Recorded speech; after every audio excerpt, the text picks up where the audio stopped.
이준석이 이낙연을 축출한 후 다시 한동훈 뚜껑 따기에 열을 올리고 있습니다. 한동훈을 보고 여의도 사투리에 절여진 팔도 사나이라며 폭격했습니다.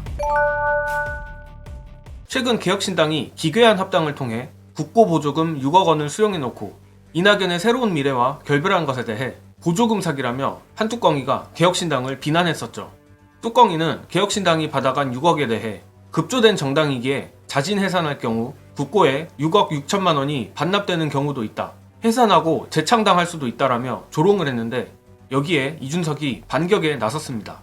이준석은 오늘 자신의 페이스북에 위성정당으로 86억 보조금 수령했던 과거를 추억하면서 이번에 또 위성정당을 차리겠다고 하면서 당직자를 대표로 임명하는 법무부 장관 출신 정치인이 얼마나 모순적입니까? 위헌 정당을 만들면서도 당당한 한동훈 위원장, 이제는 법률가가 아니라 여의도 사투리에 절여진 팔도 사나이일 뿐이라며 한동훈의 뚜껑을 찢어버렸습니다.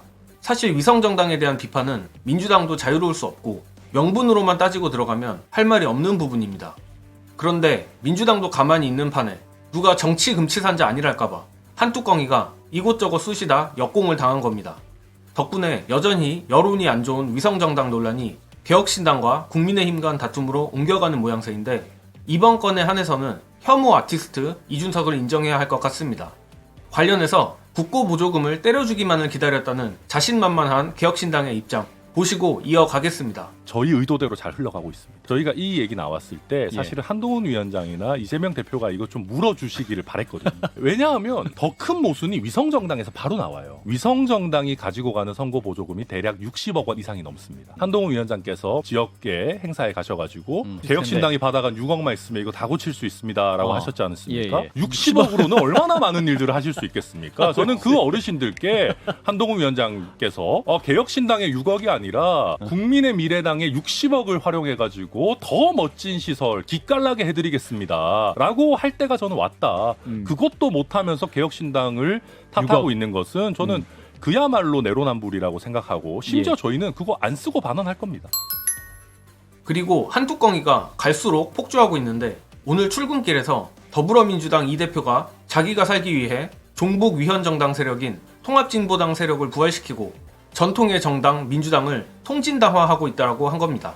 한동훈이 의뢰에 매일 혐오를 뿜어대는 것은 그렇다 쳐도 오늘의 망언이 재밌는 부분은 종북이라는 키워드를 새롭게 언급했다는 겁니다. 잘 기억해보면 지금껏 한뚜껑이가 운동권 혐오 선동은 했어도 종북몰이 선동은 하지 않았었습니다. 소문에 따르면 한뚜껑의 싱크탱크인 이른바 과천팀이 이념몰이에 매몰된 윤석열과 차별화를 위해 종북 프레임 사용 지향을 한동훈에게 주문했다는 얘기가 있었습니다. 이러한 맥락에서 보면 한동훈의 오늘 종북 발언이 상당히 묘한 것입니다. 한뚜껑이의 종북 프레임이 일시적으로 끝날지 아니면 앞으로도 계속 캠페인으로 사용될지는 모르겠지만 확실한 건 한뚜껑이가 최근 미쳐버린 보수 과표집 여론조사에 자신감을 얻고 원인과 결과를 제대로 구분하지 못한다는 겁니다. 여전히 중도층의 윤석열 정권 심판 정서는 조금도 변하지 않았고 한뚜껑의 운동권 심판 프레임에 동의하는 여론은 여전히 열세입니다. 그럼에도 오염된 여론조사를 보고 본인의 캠페인이 먹혀간다는 착각을 하여 종북 프레임까지 급발진을 하는 게 아닌가 싶은데 아주 잘하고 있다고 생각합니다. 결국 공천 시즌이 끝나면 보수층의 전화대기도 끝이 날 거고 서서히 보수 과표집이 걷어지는 시기는 분명 올 겁니다. 그리고 그때가 오면 지금껏 싸지른 뚜껑이의 혐오선동 역풍이 드러날 거고 주워담기엔 이미 늦은 시점일 거라 생각합니다. 이렇게 한뚜껑이가 종북몰이에 개혁신당과 개싸움까지 연일 전선을 늘려가며 본인을 소모해가고 있는데 이럴 때일수록 민주당이 경제 이슈를 파고들어 중도층 공략에 힘을 썼으면 합니다. 공천 시즌이 마무리되는 3월부터는 민주당이 김건희 리스크 공세와 더불어 미쳐버린 물가, 폭망해버린 경제에 대해 더욱 강하게 공격하길 바라며 이번 영상은 여기까지 하겠습니다. 시청해주신 여러분 감사합니다.